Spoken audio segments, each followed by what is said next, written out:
a lot of issues with a meat and fish place. But I really like originality, but I don't like overburden. I don't like overstated food. I don't like when food has a lot of sauces or things should be the natural flavors of stuff. And that's a very West Coast thing. You know, you get a salad. People from the East Coast would not like the salads we serve. There's like a tablespoon of dressing on a mound of frisee. I mean, it's very, very under. You know, it's not about the dressing. It's about the produce. And you know, that's like pasta. Pasta's not about the sauce. It's about the pasta. It's an Italian thing, but I think like, you know, meat and, you know, I don't want to, you know, salt and pepper on my meat. You know, like, you don't have to do anything. And by the way, all this aged bullshit, USDA requires meats to be aged anyway, so anyone can say their meat is aged. Whatever. Okay, go. Sorry, I'm talking about food. This is. How often do you get paid performance gigs? You know, I probably could get paid performance gigs more if I actually sought out paid performance gigs, but since I don't seek them out, I very rarely get. I get questions like, "Hey, do you want to do a show in Brooklyn tomorrow night?" Yeah, I live 3,000 miles away. People don't know I live out here, so there's a lot of that. Because people follow the videos, don't follow the blog, and they don't. You know, it's not so much. You know, people don't read into things. So, you know, I could have done a show this Saturday night in a shul in Venice if I wanted to, but it was 3 days' notice. I don't feel like dealing with that. I have an open invitation to do shows there. And then people in LA are really lazy. They don't want to drive 10 minutes to go to a show. They want it right in the neighborhood.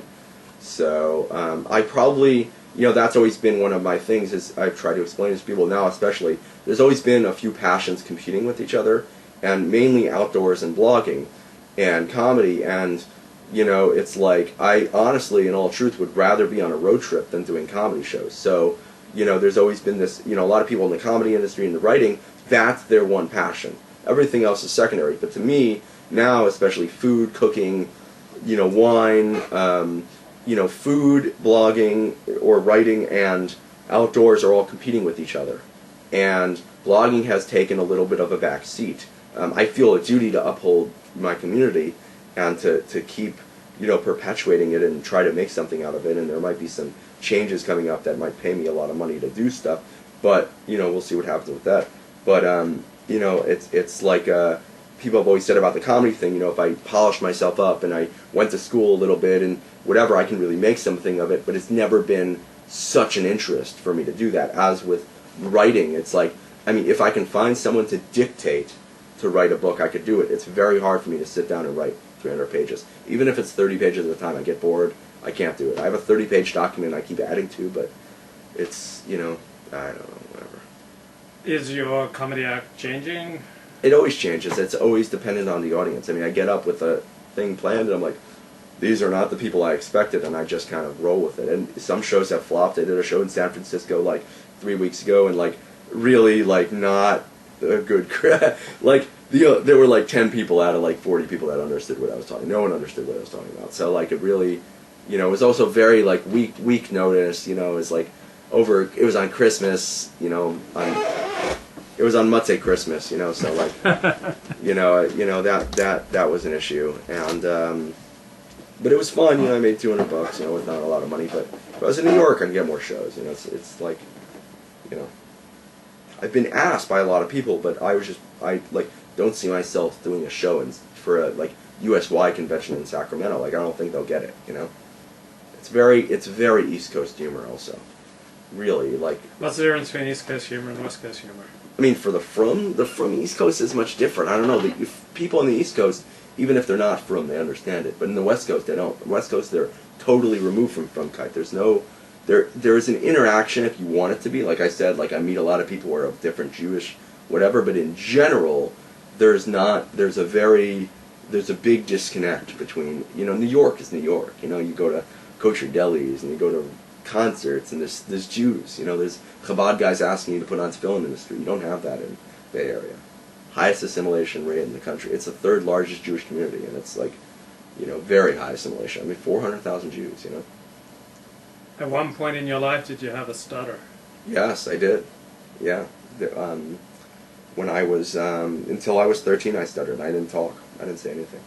I acted out, though. I beat people up. I was a bully. It's terrible. And how did you overcome it? I don't know, man. I have no idea. I went away to high school and just stopped. literally just, I just remember it like not stuttering anymore. I was like, oh, I don't stutter anymore. Cool.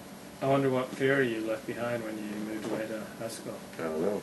There's lots of stuff in my head, I'm sure. I mean, my mom died when I was young. Social services apparently took me and my brother away because they deemed my father unfit or something. And then oh, I don't think he wants people knowing that.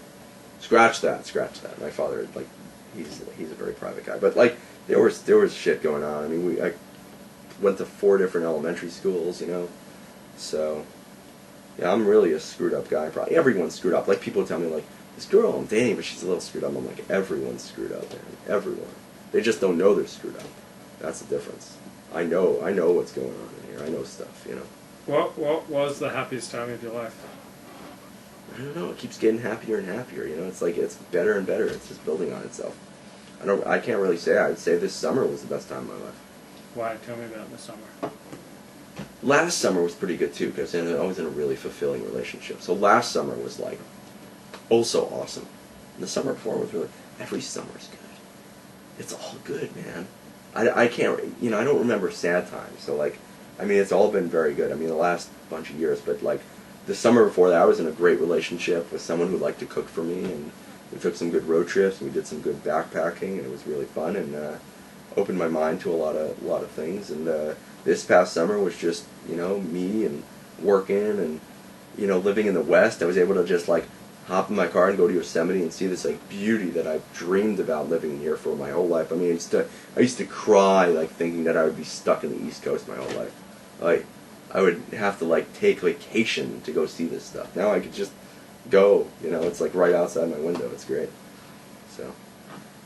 You mentioned being in a fulfilling relationship. What constitutes a fulfilling relationship for you? Just such like openness and honesty. Just like it's like someone complained. I was talking about this girl I was in a relationship. I did not find her attractive at all when I met her. In fact, I kept telling people, like I met this girl. She's really cool, but she's really ugly. And I'm really mad, and it sucks. So I basically like never got attracted to her, and then things changed. Things just like she grew on me, so to speak. And she knows this, and we talk about it. We make fun of this. This is great. She's very, very similar in terms of my like, very like, we, agree on a lot of things. And this girl was like, you can't say that about girls, even if they make believe. I was like, you don't know this girl, But there was just this like. Total communication, like it's just like from everything, from like interests and theories on things, and we were able to talk about such amazing intellectual subjects on a constant basis. There was a constant great conversation, and there was like this constant, there was just so much going on. I don't know, like food and music and art and architecture and philosophy and Jewish philosophy and Buddhist philosophy and Taoism, and there was like such stuff going on. I was like, it was like, it was great. I mean, we still have a great relationship. You know what I'm saying? We still like talking all the time, and and like this. It's such an awesome thing when I can be with this girl that I'm dating, and like. I'm like, I want to go on a bike ride, and I don't have to say something like, oh, with her, I was never in a situation, I'd go on a bike ride and she'd like do yoga on the side of the road or like go on a 7-mile run or whatever. And she was in very good shape. I mean, that was really like important. Incredible shape. It was like, not could she keep up with me, could I keep up with her? Because knew her body so well. She was a yogi, and she was like very in tune to. I mean, her house was like feng shui. It was like very, whatever. She was a Hampshire girl, Hampshire college. So, and Hampshire people are all nuts, but very smart and very bright and very matter of factual and very like, just such, so. Where's like, Hampshire College? Hampshire College is like one of those. It's in Amherst, Massachusetts, and they don't give grades there. It's one of those very hippie schools. She like would smoke weed with her professors, like that kind of school. Very cool. So. How many women have you dated? Like in a relationship or just dated? Like that's. How many dated, relationships have you had?